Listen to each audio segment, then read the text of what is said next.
selamat sore Sobat 7, apa kabarnya nih sore hari ini? Harusnya dan semoga kalian dalam keadaan sehat dan pastinya tetap diberkahi sama Tuhan Yang Maha Esa. Amin. Nah, sore hari ini kalian lagi nonton program digital Sobat 7 Kepo yang tayang secara multiplatform di Instagram, di Facebook, dan juga YouTube-nya Official Trans 7. Tayangnya setiap hari Rabu jam 5 sore. Dan hari ini kita bakal kepoin salah satu anak muda yang ternyata dia seorang content creator, suka banget buat main musik, suka banget juga buat nge-medley lagu-lagu kayak gitu Sobat 7. Nah, kira-kira siapakah narasumber kita sore hari ini? Sebelumnya kita tonton dulu ya video kita yang satu ini.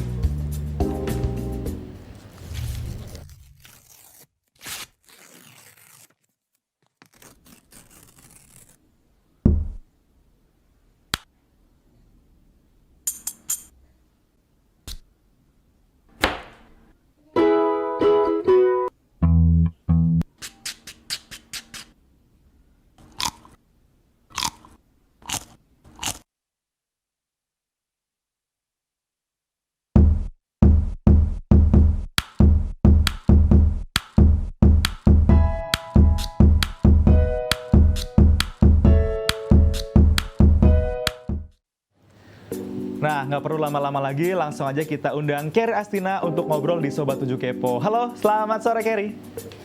Selamat sore Mas. Oke, thank you banget ya udah ngeluangin waktunya nih buat kita kepoin di Sobat 7 Kepo. Sama-sama. Tadi kita udah nonton video waktu lu lagi main wortel, dibikin musik. Nah, gimana tuh ceritanya? Iya. Boleh diceritain nggak sih? Jadi di sini kan aku ada tim di tempat ini, terus Oke. kita tuh setiap hari tuh juga masak gitu. Terus kebetulan emang lagi ada yang bikin sayur sop, terus emang kebetulan aja tiba-tiba kayaknya mau tadinya mau bikin musik dari sayur gitu kan, cuman ngeliat di YouTube aku udah ada, kayaknya kalau wortel doang seru sih gitu. Akhirnya ya udah nyempling semua tuh dari wortel gitu.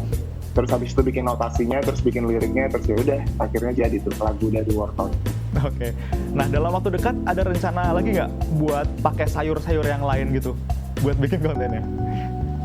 Kalau untuk rencana dekat sih aku belum ada rencana untuk konten, karena emang sebulan ini tuh aku lagi fokus banget ngeband sih. Jadi emang dari dulu tuh dari SMP SMA tuh emang udah suka ngeband gitu sebelum main YouTube. Terus ketika YouTube udah lumayan lah, sekarang kita kayaknya mau balik lagi ngeband nih gitu, biar happy juga, makin happy ngejalaninnya gitu. Oh, oke. Nah, kalau ngeband itu berarti YouTube-nya terbengkalai dong atau gimana nih? Enggak, jadi ntar tuh YouTube-nya nggak akan terbengkalai karena emang aku akan nyetok konten juga sih gitu. Oh, oke. Sayang Berarti juga kan kalau dimatiin, soalnya udah banyak juga yang subscribe. ya sayang dong, sayang banget dong. Berarti stok untuk mungkin beberapa minggu ke depan udah aman ya? Mulai hari ini diproduksi karena emang kemarin tuh baru banget beres nyiapin segala-galanya lah untuk band gitu. Oke. Mulai hari ini bakalan bikin terus sih. Oke, nah kalau ngeband berarti rencananya lo akan nge-produce sebuah album kah, sebuah single kah, atau akan ada rencana apa ke depannya dengan band ini? Jadi kalau sama band ini tuh sebenarnya udah dari tahun lalu ya, sebelum ada pandemi. Tapi kebetulan karena awalnya tuh bikinnya sama youtuber, tapi nggak ketemu waktunya karena kan pada sibuk semua gitu ya. Akhirnya ya udah akhirnya nyari-nyari di teman sosial media gitu, akhirnya ketemu lah gitu. Sekarang cuma bertiga, ada aku, Hafiz, sama Adit. Itu tuh kita masing-masing beda kota. Aku di Bandung, si Nobita Adit dari Bekasi, terus si Hafiznya itu dari Jogja. Kita LDR, terus sempat bulan Oktober kemarin itu ke Jogja karena kan gitarisku itu juga produser musik, jadi akhirnya kita nyamperin dia ke sana, terus kita bikin album gitu. Jadi materinya udah rilis gitu, tinggal bikin kayak video klip segala macamnya kayak gitu. Oke, nah pertama kali kenal sama mereka itu ketemu lewat apa nih? Apa teman waktu kecil atau gimana? Kalau sama si Nobita itu kenalnya itu dari project iklan. Kalau misalnya satu lagi si Hafiz itu karena dia emang suka bikin cover, dan covernya juga musik-musik terus dibikin popang gitu, karena kebetulan aku suka popang. Akhirnya udah berteman di sosial media, habis itu aku ajakin gitu, terus dia mau, ya udah akhirnya gas kita ke Jogja, kita bikin album gitu. Jadi lagu udah beres semua, tinggal dirilis satu persatu. Oke, gitu. boleh kasih bocoran nggak sih kira-kira kapan rilisnya? Awal Maret ini sih. awal Maret ini, kayaknya tinggal beberapa hari lagi sih. Cuman Oke, kita berarti- belum ngasih tahu tanggalnya dia. Oke, tapi bisa dikepoin aja kali di sosmed ya, kira-kira dalam waktu dekat ini akan segera rilis ya lagunya ya. Iya, kemarin sih udah ngupload band profile juga di channel Oke. YouTube segala macam, udah tinggal rilis aja sih. Nama bandnya apa? Nama bandnya itu kita udah publish, nama bandnya itu Anarcute. Anarcure, oke. Anarcute ya. Jadi dari anarki, tapi karena anarki terlalu punk sekali gitu ya, Yoi. akhirnya ditambahin cute untuk popnya gitu, karena kan kita emang musiknya kayak pop punk gitu. Oke, nah terus kita mungkin flashback dulu kali ya ke sekitar tahun 2011 kali. Kamu tuh awal bikin konten tuh tahun berapa sih? Awal bikin konten itu 2013an kayaknya, bikin channel itu 2011, tapi waktu itu 2011 kan aku masih SMA, jadi cuma buat ngupload lagu-lagu bandku gitu di channel itu 2011 itu. Pas 2013 waktu itu 2012 atau 2013 aku lupa deh, kayaknya waktu itu belum ada AdSense gitu deh, belum ada kayak iklan-iklan di YouTube gitu, jadi emang pure mau bikin video aja. Waktu itu aku bikin dari webcam. Kebetulan waktu itu kayaknya orang-orang tuh belum siap gitu, karena kita ngomong sendiri di depan kamera gitu kan. Pokoknya komenannya tuh hujatan deh, kayak misalnya nggak jelas, ngomong sendiri lah. Paling banyak sih itu nggak jelas. Terus kedua tuh so ganteng lah gitu, karena ngomong depan kamera sendiri gitu kan. Mungkin Oke. nyatanya kayak gimana gitu. Padahal di luar saat itu udah lumayan booming tuh vlog-vlog segala macem. Tapi karena aku baru bikin dan responnya kurang bagus gitu, akhirnya aku ngelanjutin usahaku, karena waktu itu aku lagi bikin online shop gitu dan lumayan rame, jadi ya udah deh online shop dulu gitu. Ketika 2015 YouTube udah mulai rame tuh konten kreatornya, ya udah akhirnya aku terjun lagi tuh di situ di YouTube. Kayak gitu, Mas. Berarti di awal-awal ketika kamu nge-create sebuah channel YouTube, mungkin orang-orang Indonesia masih belum familiar ya sama konten-konten YouTube, sama ngomong sendiri di depan kamera. Karena waktu itu YouTube tuh cuman kayak buat video klip kayak gitu-gitu sih, Mas. Tahun-tahun Oke. itu tuh kebanyakannya gitu. Nah, terus kamu gimana tuh nanggepin, mungkin bisa dibilang kalau sekarang tuh hate speech ya dari netizen kayak gitu. Waktu itu gimana kamu ngeresponnya? Apa yang kamu rasain? Aku nggak respon apa-apa sih, cuman ya udah aja gitu, ya udah gue ngurusin all shop aja deh gitu, soalnya kan lebih jelas lah gitu, lebih dapat penghasilan juga gitu. Ya udah akhirnya nggak bikin dulu tuh habis itu. Oke, berarti sempat bikin channel di YouTube, terus sempat juga bikin online shop, berbisnis lah ya kayak gitu ya. Betul. Dan sekarang bikin konten lagi, karena sempat vakum nggak sih kalau nggak salah beberapa waktu yang lalu, waktu ngurus bisnis atau gimana tuh? Boleh diceritain nggak? Jadi waktu itu ceritanya tuh gini, lulus SMA aku itu pindah ke Bandung, karena waktu SMA tuh aku dapat kado handphone BlackBerry dari kakakku yang waktu itu kayaknya dia gaji pertama deh mungkin ya, terus dia ngasih aku BlackBerry, terus aku jualan online saat itu kan, ya kayak dari BBM Group segala macam kayak gitu kan, terus jualan, akhirnya rame, terus aku pindah ke Bandung karena rame itu. Waktu itu aku tuh sempat jadi admin Twitter gitu, Mas, jadi aku punya akun publik di Twitter saat itu ya, 2012an 2011an aku punya akun publik gitu, aku nge-tweet akun anonim gitu, cuman kayak kalau sekarang tuh mungkin kayak dagelan meme komik kalau di Instagram ya. Kalau di Twitter tuh dulu aku punya 13 akun lah. Nah, karena rame tuh akunnya, aku ternak-ternakin gitu, ada 13 akun, akhirnya aku jualan tuh di situ, jualan online shop. Waktu itu jualan celana, karena penjualannya bagus gitu, akhirnya suruh sama konveksinya pindah ke Bandung. Jadi dari Tangerang tuh aku pindah ke Bandung waktu habis ujian nasional. Waktu itu belum tahu lulus atau enggak, aku pindah ke Bandung, udah akhirnya jalanin online shop gitu. Karena aku punya masa di Twitter juga, itu aku nonton publik, nyoba bikin channel YouTube, aku boost dari sana, tapi ternyata ya itu kurang bagus responnya. Jadi ya udah akhirnya nggak ngelanjutin, terus akhirnya ngelanjutin all shop. Waktu itu Twitter kan sempat mati, Mas, ya nggak seramai sekarang ya, sempat down juga tuh. Akhirnya akun aku jual semua, aku main di Facebook Ads gitu. Jadi emang benar-benar dari internet sih hidupnya. Dari Facebook Ads juga kurang bagus gitu. Waktu itu dapat feedbacknya, ya udah akhirnya balik lagi ke YouTube deh, karena saat itu aku udah ada tabungan untuk hidup gitu kan. Jadi selama 2 tahun tuh kurang lebih tuh dari 2015 sampai 2017 tuh aku nge-YouTube tuh nothing tulus aja gitu, emang benar-benar nggak dapat pendapatan gitu, emang benar-benar nyari masa dulu sih dari YouTube gitu, ngumpulin angka subscriber dulu saat itu gitu. Oke. Akhirnya dari 2018 sampai sekarang sih udah lumayan, udah ada profit lah gitu dari YouTube-nya. Oke. Nah, ketertarikan di sosial media gitu ya, di YouTube, terus mulai belajar tentang Facebook, bahkan mungkin Facebook Ads gitu-gitu. Nah, itu kamu belajar sendiri atau ada seorang motivator mungkin yang ngasih kamu motivasi atau gimana tuh? Semuanya sih otodidak sih, karena emang karena dari dulu ininya mainan sosial media ya, jadi emang lebih fokusnya karena fokusnya itu ngumpulin angka followers gitu, kayak Twitter waktu itu ngumpulin angka followers, pernah akun segala macam, pas Facebook Ads juga ngumpulin angka fanspage biar banyak yang likes ya, kita pakai Facebook Ads gitu kan. Terus pas YouTube juga sama, bikin konten berarti yang banyak, yang seru gitu lah, biar orang-orang pada subscribe, kayak gitu sih sebenarnya. Cuman kayak strategi gimana caranya orang ngelirik aja sebenarnya gitu. Karena ketika mereka udah ngelirik, udah aware, paling nggak mereka udah tahu lah ya sosok Carrie Astina dan juga apa karya-karyanya gitu di awal. Nanti habis itu kan mereka akan ngikutin gitu ya, Carrie ya? Betul. Nah ngomong-ngomong tentang kalau misalnya kita rangkum nih, seorang Carrie Astina itu bisa dibilang sangat multitasking. Dia seorang content creator. Nyanyi suaranya bagus juga, oke lah kita bisa sebut musisi gitu kan. Terus bisnis juga jalan, oke, kayak gitu. Dan sekarang juga lagi concern buat bikin band. Nah, kalau misalnya dari 4 pilihan itu, hari ini kamu suruh pilih, Ker, dari 4 itu, lagi kepengin concern banget kemana sih? Kalau sekarang sih, kalau untuk sekarang ya concernnya lagi ke band gitu, karena emang dari dulu cita-cita juga gitu kan. Kalau suruh milih dari 4 itu ya untuk saat ini sih, untuk saat ini band dulu gitu, karena emang materinya udah siap. Terus aku juga suka banget materi-materinya, juga pengen itu lagi ya, balikin kayak kalau misalnya YouTube udah dapat angka gitu. Nah di band ini gimana caranya untuk ya dikenal juga. Saat ini kan emang digital yang rame, jadi ya balik lagi ngumpulin followers bandnya, ngumpulin subscriber bandnya, ngumpulin pendengar, ngumpulin streamnya, ngumpulin fansnya, kayak gitu sih.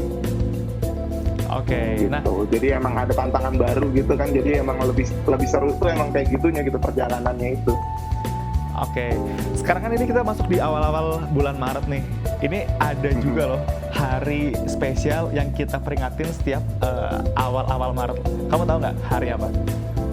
Hari Musik Nasional tanggal 9 Maret, kebetulan itu tanggal lahir gue sih. Waduh, dirayain sama bener. musisi-musisi dan juga rakyat Indonesia kali ya, bisa dibilang kayak gitu ya, Kira? Yang nggak tahu deh, kan mereka memperingati hari musiknya gitu, bukan ulang tahun akunya gitu. Iya, tapi kan kebetulan pasti dari keluarga ya dirayain apa itu.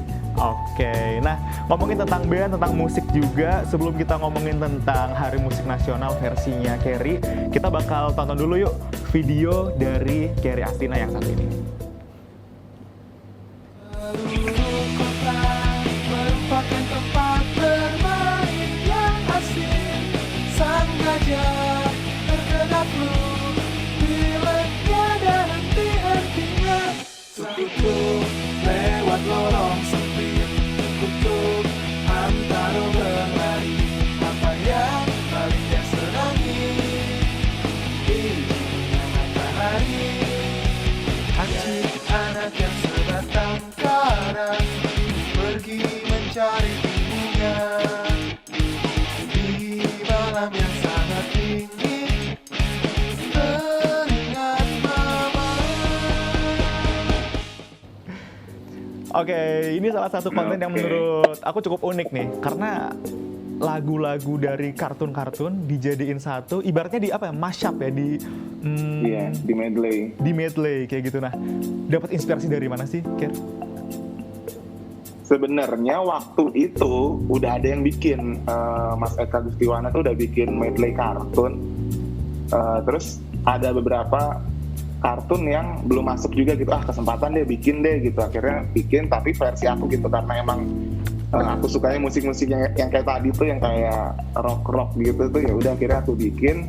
Terus emang itu kartun-kartun yang aku pas kecil tuh suka nonton gitu, karena aku emang generasi 90-an juga kan, aku kelahiran tahun 95, jadi masih ngerasain nonton TV di hari Minggu gitu, disuapin mama pakai nasi telur ceplok pakai kecap gitu. Makanya di situ aku flashbackin sih orang-orang gitu, biar nostalgia, karena di ending video itu juga ada aku disuapin pakai nasi telur dikecapin, terus ada ending salah satu stasiun televisi juga kayak gitu. Pokoknya emang buat flashback sih gitu.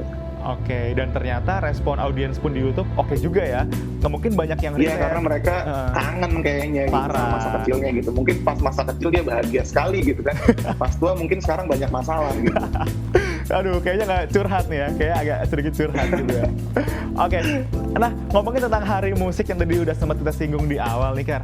Menurut kamu sendiri, apa sih musik versi Carrie itu apa sih musik?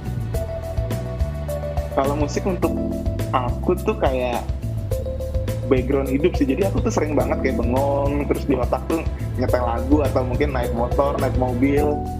Kita fokus ke jalan tapi sambil dengerin lagu gitu.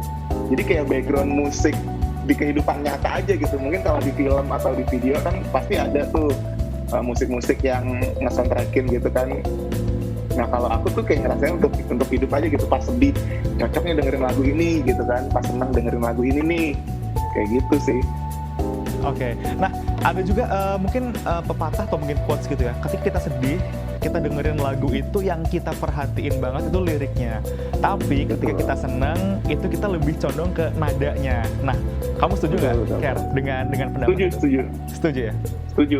Emang kalau pas sedih sih emang nyarinya tuh liriknya gitu. Tapi kadang-kadang juga ada nih entar lagu bahasa Inggris, lagu bahasa Argentina atau apa lagi. Kita nggak tahu dia ngomongin apa. Cuma dia sedih aja lagu ini pas gitu. Oke. Itu juga kayak gitu sering gitu. Ibaratnya kita tanpa tahu arti sebenarnya gitu secara rinci, tapi dengan dengar nadanya pun kita bisa ngerasain hawanya, ngerasain ambience dari lagu itu gitu ya. Gitu. Oke. Nah, terus kalau misalnya Carrie nyiptain lagu nih, pernah nggak sih nyiptain lagu dan biasanya inspirasinya dapetnya dari mana? Nyiptain lagu sering sih karena di YouTube juga banyak gitu, maksudnya lagu-lagu original tapi yang dibuat konten, kayak misalnya contoh kayak tadi lagu yang Wortel, pokoknya lagu-lagu yang emang untuk konten aja gitu. Kalau untuk bikin kayak gitu tuh inspirasinya dari konten juga. Sebenarnya inspirasinya tuh datang tuh karena aduh gimana caranya nih rame nih gitu, pas pilih lirik ini aduh kayaknya enggak deh, kayaknya kurang nyangkut deh, ini aja deh gitu, karena emang kebutuhan untuk berhasilnya sebuah konten gitu. Kalau untuk lagu-lagu yang di band sekarang sih emang nyarinya lebih yang relate sama pendengar gitu, karena selama ini aku dengerin lagu juga seringnya pas dengerin aduh ini gue banget kayak gitu. Jadi emang ngejarnya tuh untuk orang selain bisa dengerin bisa ngerasain juga gitu, kayak gitu. Jadi inspirasinya datang dari apa yang pernah aku alamin gitu, mungkin apa yang orang-orang pernah alamin juga gitu, karena kan pengalaman itu kan nggak harus kita alami gitu. Dari dengar cerita orang aja oh kayak gitu jalannya, udah itu juga bisa jadi inspirasi. Oke, Gitu. nah dari inspirasi yang kamu alamin, pengalaman kamu ibaratnya gitu kan, sama mungkin cerita-cerita orang juga. Nah, ketika kamu membuat menjadi sebuah karya kayak gitu, biasanya itu moodnya tuh datangnya kapan? Malam hari kah, sebelum tidur, atau pagi-pagi bangun tidur tuh emang paling mood nih buat ngerjain, buat bikin lagu? Kalau aku justru biasanya tuh di tengah malam gitu, Oke. kayak jam 2 pagi gitu, 3 pagi. Oke. Pokoknya pas, emang kebetulan sih aku agak terbalik jam tidurnya gitu. Jadi emang bangunnya itu siang, tapi karena emang tidurnya juga malam kayak gitu. Oke. Emang seringnya tuh malam sih, dapetnya pas sendiri gitu, kayak gitu. Malam-malam ya, karena mungkin malam suasananya lebih tenang juga ya, nggak ada. Betul. Oke. Dan ngomongin tentang Hari Musik Nasional nih, Kian, ini kan kita masih relate sama Hari Musik Nasional yang kemarin tanggal 9 Maret gitu kan. Kira-kira ada konten khusus nggak yang kepengen Carrie bikin nih buat merayakan itu? Untuk Hari Musik Nasional sih selama ini belum pernah ya. Tapi kebetulan si band ini tuh kurang lebih deket banget sih sama hari itu gitu. Jadi mungkin itu bisa dipersembahkan juga gitu. Karena emang ngerjainnya benar-benar ini banget sih, kayak video klip aja ngerjainnya 1 bulan full, kurang lebih 28 hari tuh kemarin Februari tuh. Jadi emang benar-benar diniatin gitu. Oke, berarti waktu mendekati hari apa ibaratnya peluncuran single ini akan Ya, rilis kurang lebih juga antara video sebelumnya klipnya. atau sesudahnya lah. Akan rilis video klipnya juga nggak? Iya, jadi emang sekalian. Oke. Karena emang kan ini first impression kan, jadi emang kita butuh langsung nih sama video klipnya gitu. Oke, nah mungkin terakhir ya Kir ya, buat Sobat 7 nih yang kepengen bikin karya di media sosial. Karena kan kita tahu Kir itu punya apa ya, pengalaman dan juga waktu yang lumayan lama lah. Dari tahun 2011 bikin konten sampai sekarang 2021, 10 tahun masih tetap produktif kayak gitu. Ada nggak sih tips buat Sobat 7 yang kepengen bikin karya di sosial media biar bisa jadi kayak Kir sekarang? Kalau aku sih dari dulu tuh ini ya, inspirasinya pasti dari luar gitu, dari luar negeri, karena kan maksudnya nggak begitu banyak orang yang nonton dari luar negeri gitu, tapi nggak emang kita ambil benar-benar sama vlog gitu, nggak, tetap kita ATM lo amati, tiru, modifikasi gitu. Jadi dari luar kita ngelihat, wah nih ada nih keren, cuman kalau di Indonesia mungkin seperti ini yang relate-nya gitu, atau gue bikin gini deh biar beda dikit gitu, seenggaknya beda lah gitu, nggak sama kayak gitu. Jadi emang yang aku ambil pun dari luar tuh banyak gitu, karena channel-channel musik pun juga banyak banget kan di luar gitu. Kalau untuk dari aku sih paling gitu, kalau misalnya mau ngikutin mendingan cari inspirasinya tuh dari luar gitu, karena kalau dari Indonesia pasti ketika kita bikin, ini mah sama kayak si ini, sama kayak si itu kayak gitu. Kalau untuk bikin konten pokoknya yang penting kita harus ada dua gitu, seenggaknya menghibur, kalau nggak ada pesannya gitu. Jadi ada yang bisa orang ambil dari video itu, entah emang dia terhibur atau dia bisa ngambil sebuah pelajaran atau sebuah pengalaman atau cerita yang bisa dia ambil gitu buat hidupnya gitu. Paling itu sih, dua itu sih harus ada, salah satunya maksudnya harus ada di video kita. Salah satu atau mungkin kalau semuanya bisa antara menghibur sama memberikan informasi itu lebih bagus ya Kir ya? Betul. Oke. Jadi nggak kosong gitu, ada isinya. Siap. Keri, thank you banget ya udah ngeluangin waktunya buat kita kepoin di Sobat 7 Kepo. Kita Sama-sama, Safan, terima kasih. tunggulah karya-karya setelah ngeband, akan bikin konten apa lagi, kita tunggu terus karya terbaru dari Keri, oke? Thank you ya Keri ya, sehat-sehat ya, dadah. Sama-sama, udah. Nah, Sobat 7, itu dia tadi keseruan kita ngobrolin tentang kreativitas gitu kan, dan juga tentang content creation yang dibikin sama Keri Astina. Semoga kalian semua bisa dapat inspirasi, dan kita bakal ketemu lagi minggu depan di Sobat 7 Kepo episode selanjutnya. Dadah! Terima kasih sudah menonton Sobat 7 Kepo. Sampai jumpa di episode selanjutnya.